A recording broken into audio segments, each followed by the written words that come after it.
这期是解决 WiFi 信号差的问题。大伙注意看，这 WiFi 信号一直跳来跳去的，关键这些 WiFi 还是我亲自安装的。事情还要从去年说起，那个时候一个粉丝找到我，说他家要安装面板 AP， 我看了下他们家的户型图，有4个房间，1个客厅，标准的做法就是每个房间和客厅各安装1个。但是这一套下来，那个叫做贵啊！当时他家正在准备装修，所以预算有限，就问我还有便宜的吗？当时我就问他，你打游戏吗？他说我不打。哎，这就好办了，因为小胡我经常给很多不差钱的业主更换 AP， 所以他们淘汰下来的 AP 也就送给了我。于是我就问他，你要不要考虑二手的？一说到二手，还是挺为难的，但是一个几千，一个几百，谁能经得起这种诱惑？就这样，我们愉快的达成了约定。当时我来到业主家，他们家还处在装修阶段，宽带还没有拉进来，所以我只能把设备新装上去了。鉴于我很多粉丝都是新手，所以我这里简单说一下 AC 加 AP 的安装流程吧。首先我们把网络面板给拆下来，然后给网线打上水龙头，打完水龙头后就接上 AP，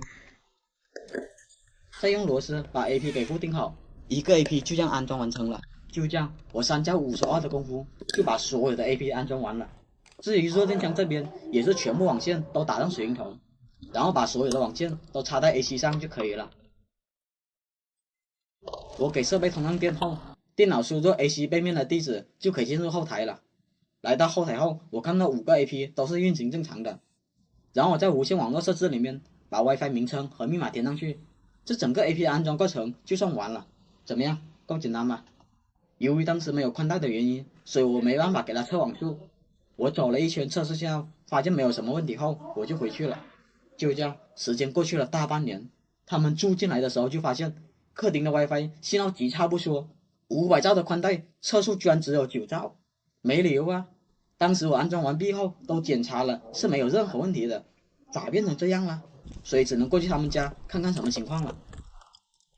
Later， 来到了他们家，业主就给我展示了信号一直跳来跳去的情况。下班了没有？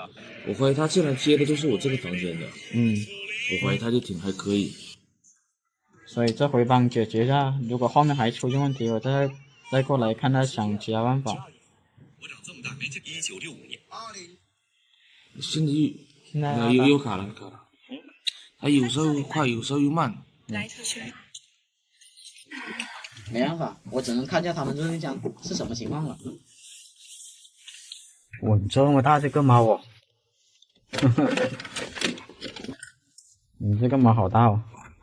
我打开了热电枪，我发现里面5条网线的灯都是亮着。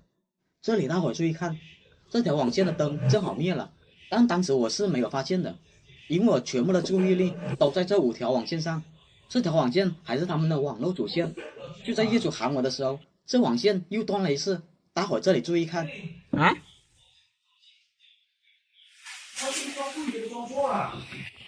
啊，这个装哪里去了？当时业主喊我过去，你们猜他发现了什么？我靠，是不是？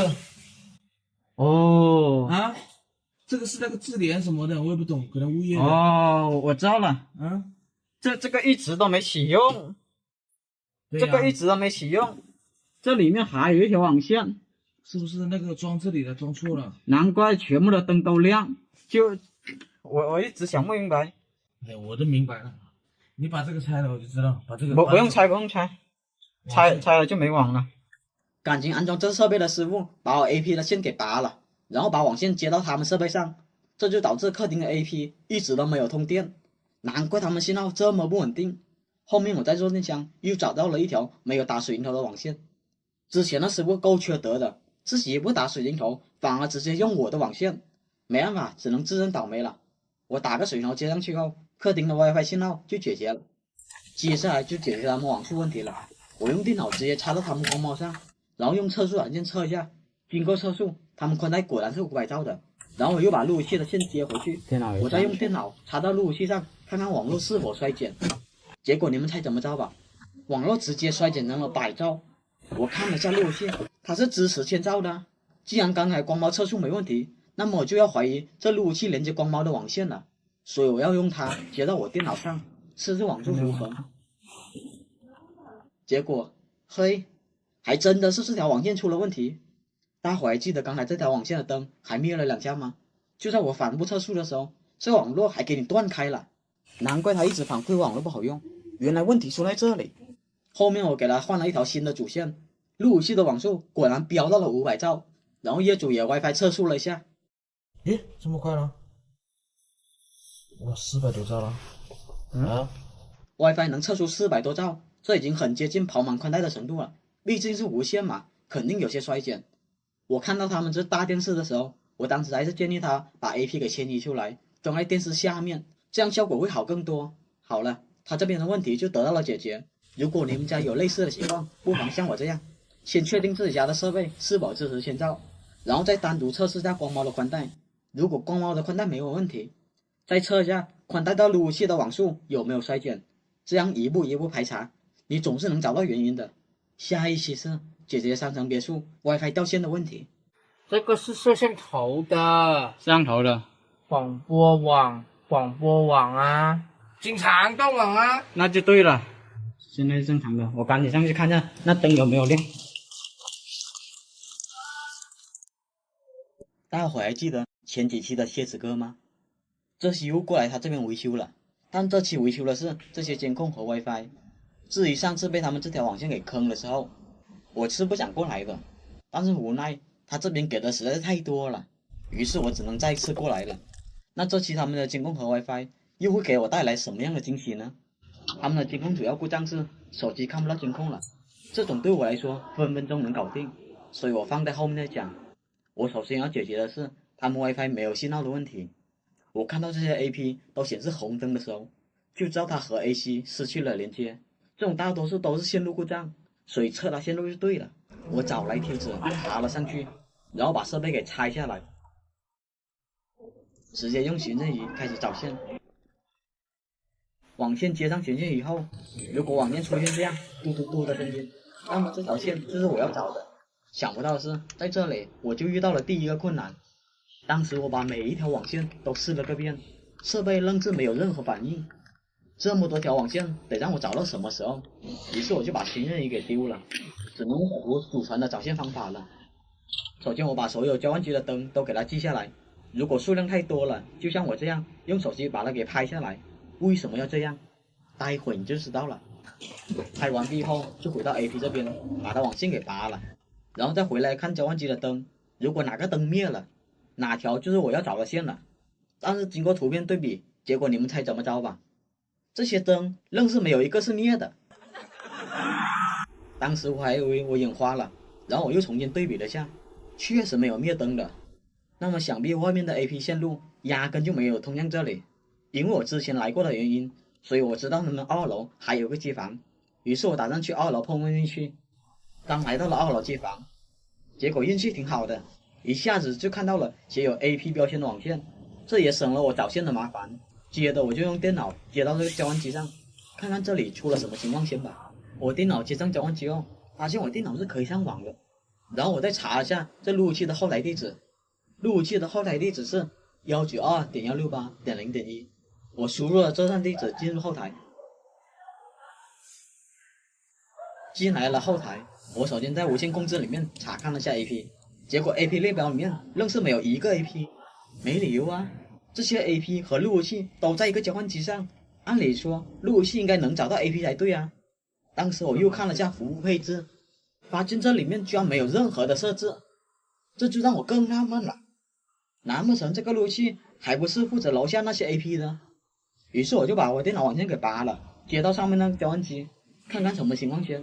因为上面这些交换机是这个路由器负责的，我进入了这路由器的后台，在服务配置里面果然看到了之前的配置，这下我才明白过来，原来第一个路由器才是负责楼下的这些 AP 的。至于为什么会接到下面那路由器上，那我就不清楚了。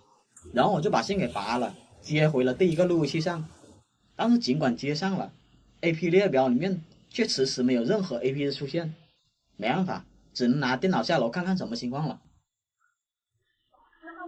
当时我把 AP 线给拔了，直接插到我电脑上，结果发现我电脑有网络不说，我电脑还一样可以进入路由器后台，那么这就证明了他们线路确实是相通的。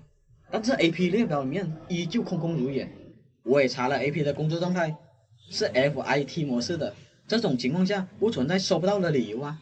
当时没办法，我只能从这个 AP 后面贴的初始 IP 地址下手了。我把我电脑改成了和 AP 一个网段后，打算进入 AP 后台看看什么情况的时候，却发现它后台默认地址早就被人家修改了，我用扫描器也扫不到被修改的地址。这种情况下，我就陷入了死胡同。无奈，我只能打电话给厂家技术，看看他有没有什么解决方法。电话转接中，请稍后。为保证服务质量，您的通话可能会被录音。通话结束后，请对我们的服务做出评价。当时我和厂家交流了半天，为了不浪费大伙时间，我就挑重点的给大伙听吧。对，先全部重启一次，你看它能不能正常。这种全部重启的一个动作，它就是让内网的 ARP 的缓存做一个释放。因为如果说你内网有其他的这种冲突存在，或者说它通信出现了异常，通过重启它能够修复，你可以试一下。目前的话是没有的，它是一个纯净的网络，就是 AC、AP 在一个交换机上。不管它纯不纯净，但是现在有这个现象的话，建议可以按照这个方法来排查一下。其次，如果说您重启了，它都还是不可以的话，那就要考虑其他的因素了。反正他当时绕了半天，离不开重启就对了。当时我也按照他说的去做了，把路由器和交换机全部都重启了一遍。结果你们猜怎么着吧？说的花里胡哨的，实际上一点卵用都没有。我也懒得再打电话回去了，那只能用自己的方法来维修了。我下楼把这个 AP 给拆了。大伙看到这个 reset 键没有？它是还原出厂键，只要长按5秒，然后等待它的灯变成绿色，它就还原出厂成功了。我用了这个方法，把这2个 AP 还原出厂成功后，再去2楼刷新一看 ，AP 果然出现了，他们的 WiFi 也正常的运转了。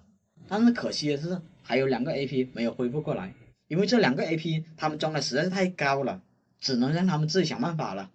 好了 ，AP 的事总算是告一段落了，接下来就是这些倒霉的监控了。我要来了他们监控密码，然后我看了下他们监控网段是 192.168.2.1 段的，我们这里记一下它的网段，然后我点击了下与世云，就可以看到这个设备是离线状态的，只要设备一离线，手机就无法关上监控了，这种很好解决的。我知道他们楼上街坊那2个路由器的地址都是 192.168.0.1 网段的，想要监控联网的话，那么必须要和路由器同个网段才行。但是我现在不确定一点的是，他们这些监控交换机里面有没有网线是接到2楼的路由器上的，我也懒得用电脑来查了，索性我直接让录像机自动获取地址试了下。录像机经过自动获取后，2网段就变成了0网段。我再看了下设备状态，也显示在线了，这就意味着手机可以观看监控了。但是一个问题又来了，由于录像机变成了0网段，摄像头还处于2网段，2个网段不匹配的情况下，所有的摄像头都断开了。为了不影响监控录像，我只能把录像机再改回2网段了。改回2网段后，虽说摄像头又重新连接上了，但手机又看不了了。面对这种情况，有2种解决方法，要么修改楼上路由器的 IP 地址，要么修改这20个摄像头的 IP 地址。但是楼上路由器我可不敢随便给他修改地址，谁知道他们有没有进来设备接入，到时候改了，倒霉的还是我。但修改这20几个摄像头 IP 地址也是有点够呛的，万一他们密码还是不一样的，那我就准备留在这里过夜吧，这可不行。好在我发现这录像机是多网卡的，那就好办了。然后我去看了下录像机的网卡2有没有在使用，运气挺好的，录像机的网卡2没有接任何设备。那么我就拿一条有外网的网线把它接到网卡2上，然后再把下面那默认路由器选项改成网卡2，这样录像机也显示在线了。至于剩下这摄像头，他们说不是那么重要，所以就没让我修了。好了，下一期是解决家庭 WiFi 信号差的问题。